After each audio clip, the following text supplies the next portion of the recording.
Ils croyaient avoir réussi leur campagne de manipulation. Dis-moi quelle jeunesse tu as, je te dirai quel peuple tu seras.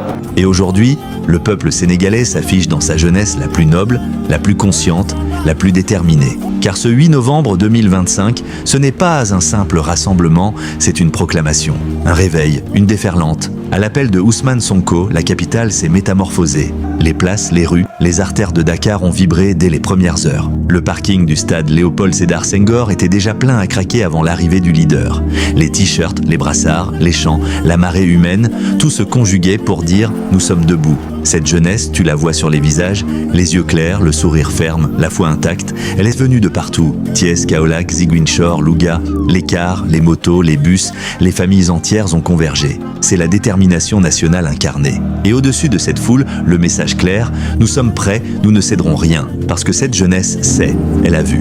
Elle a vu ce que cela veut dire quand un pays est étranglé par des dettes cachées, par des promesses non tenues, par des dirigeants qui oublient leur peuple. Elle a été témoin des années d'impuissance, de la négociation internationale où son pays semblait absent. Mais aujourd'hui, elle entre sur la scène. Elle ne veut plus être spectatrice, elle veut être actrice. Ousmane Sonko n'est pas que le chef de ce rassemblement. Il est l'écho d'une foi, l'étendard d'une jeunesse africaine qui ne veut plus être achetée, intimidée ou soumise. Il symbolise le refus d'un modèle importé, l'aspiration d'une Afrique qui décide par elle-même, pour elle-même. La conscience de cette jeunesse, c'est d'abord cela. Savoir qui elle est, savoir d'où elle vient, savoir où elle veut aller. Et quand on voit ces dizaines de milliers remplir les rebords du stade, remplir les rues, avant même la date annoncée, on ne parle plus de politique classique. On parle d'un mouvement historique. On parle d'un peuple qui reprend la parole. Le terrain politique se transforme en théâtre de dignité. Le rassemblement devient symbole. Le simple acte de se présenter devient manifeste. Je te le dis, cette jeunesse, elle ne tremble plus devant l'appareil. Elle ne pose plus face aux caméras pour une image. Elle agit, elle se mobilise. Elle comprend que l'enjeu est plus grand que les partis, plus grand que les polémiques. C'est une révolution de l'esprit. Et quand elle se tient là, à hauteur d'un leader, elle affirme « Mon destin m'appartient, le destin de mon pays m'appartient ». Alors oui, à tous ceux qui doutaient, qui se demandaient si Ousmane Sonko pourrait le faire, s'il aurait l'impact, la force, l'écho. Regardez cette jeunesse, regardez cette marée humaine, car elle est la preuve vivante que le Sénégal a décidé de ne plus subir. Elle est la démonstration que les peuples africains ne sont plus les figurants dans leur propre récit. Et elle est la promesse que l'avenir ne sera plus dicté par l'extérieur, mais par l'intérieur. Ce n'est pas seulement un meeting, c'est une déclaration de souveraineté. Et ce n'est pas juste une foule, c'est une armée de conscience, jeunes filles, jeunes garçons, travailleurs, étudiants, anciens. Vous êtes le visage du Sénégal nouveau, et à travers vous, c'est tout l'Afrique qui se lève. Rappelle-toi, dis-moi quelle jeunesse tu as, je te dirai quel peuple tu seras. C'était l'Africain. Abonne-toi, à bientôt.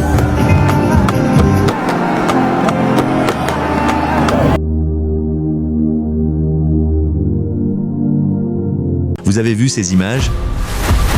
Même en France, Emmanuel Macron n'aurait pas un tel pouvoir. Ces images viennent du Sénégal, là où s'est tenu le grand terrain meeting du PASTEF. Et ce qu'on y voit dépasse tout ce qu'on pouvait imaginer.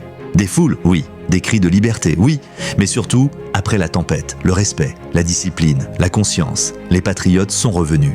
Balais à la main, sacs de déchets, sourires au visage, ils ont nettoyé les lieux, remis de l'ordre, comme l'avait demandé le président Ousmane Sonko. Aucun ordre venu d'en haut, aucune récompense promise. Juste un élan du cœur, un amour profond pour leur pays, un geste simple mais puissant, celui du civisme et du patriotisme. C'est ça, la vraie révolution. Pas seulement des discours, mais des actes. Pas seulement des promesses, mais des preuves. Et aujourd'hui, le monde regarde le Sénégal et se dit « Voilà un peuple qui se lève, un peuple qui respecte sa terre, un peuple qui a compris que la liberté commence par la responsabilité. » Ousmane Sonko n'a pas seulement réveillé la jeunesse, il a réveillé la conscience nationale. Et quand un peuple devient propre dans ses actes, il devient invincible dans son destin. Bravo au Sénégal, bravo à cette jeunesse qui bâtit son pays de ses propres mains. Oui, l'union fait la force, et le Sénégal vient d'en donner la plus belle leçon au monde. À bientôt.